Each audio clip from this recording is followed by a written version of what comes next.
Mr. President, we hear from a lot of people who see these briefings as sort of happy talk briefings.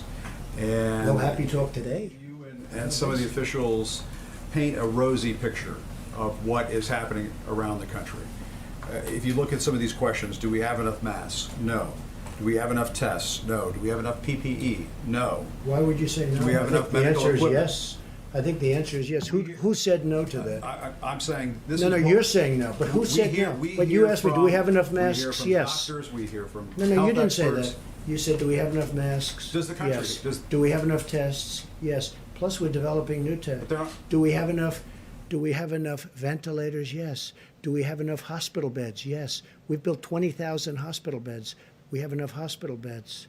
Go ahead, Jim. Let's go. What do you say to? I mean, you watch the coverage. You know what You're I say? watching a lot of the coverage. Well, a lot of it's These fake news. doctors who- no, A lot of it's not- fake news. A lot of it's fake news. Let me just when tell the you. doctors The- and the the medical experts come governors- on our air the and governors say that reported- we don't have enough tests, we don't have enough The governor, masks. yeah, depending on your air, they always say that because otherwise you're not going to put them on. Let me just tell you something. The governors have said last night, they had a group of governors, 14 governors, they were together someplace, and they said, it's been unbelievable what's happened. We've been totally responsive.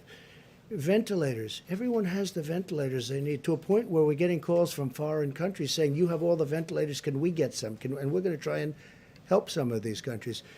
These people have done an incredible job. This is not happy talk. Maybe it's happy talk for you. It's not happy talk for me. We're talking about death. We're talking about the greatest economy in the world. One day I have to close it off.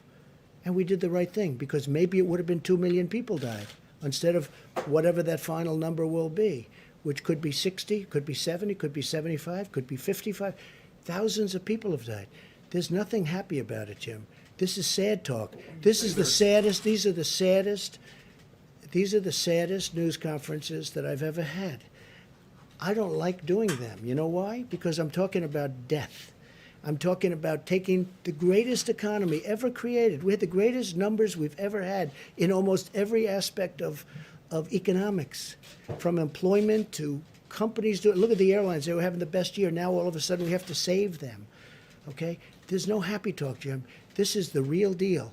And I've got to make the biggest decision of my life. And I've only started thinking about that. I mean, you know, I've made a lot of big decisions over my life. You understand that. This is by far the biggest decision of my life because I have to say, okay, let's go. This is what we're going to do. When you have hospital administrators. Sure. But you have many doctors that say unbelievable job.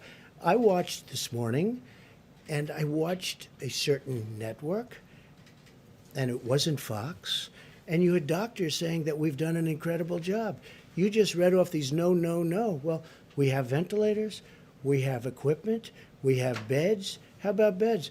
I mean, Governor Cuomo just told me a little while ago he's got plenty of beds. In fact, they're having a hard time filling Javits Center. We built them 2,900 beds. So that's not a fair question. When you're Jim, look, sanitizing masks and you're talking about reusing PPE, obviously you don't have enough. No, excuse me. We have masks. We have everything. And we were trying to get ready for the surge. And a lot of people said it will never happen. Deborah said it. You'll never need that many beds. They said we needed 40,000 ventilators. 40,000. It's like building a car. 40,000 ventilators. People said, I felt it too. You'll never need that many. Guess what? We're the envy of the world in terms of ventilators. Germany would like some. France would like some. We're going to help countries out. Spain needs them desperately. Italy needs them desperately. Mexico needs them desperately. He asked me last night, would it be possible to get 10,000 ventilators? Within a short period of time, I'll be able to help out Mexico. No, Jim, just the opposite of your question. It's not no, no, no. It's yes, yes, yes. We're in great shape. And you know what? What's happening now is those numbers are horrible. But take a look at the number of beds. We have beds available all over New York. New York really being the epicenter. New York has experienced something that has been absolutely horrific. I saw Hart's Island yesterday. I saw those people being buried yesterday. Fortunately, we have the beds, and you can speak to Mayor de Blasio, you can speak to Governor Cuomo. People can't even believe the job we've done. They can't even believe it. And I give tremendous credit.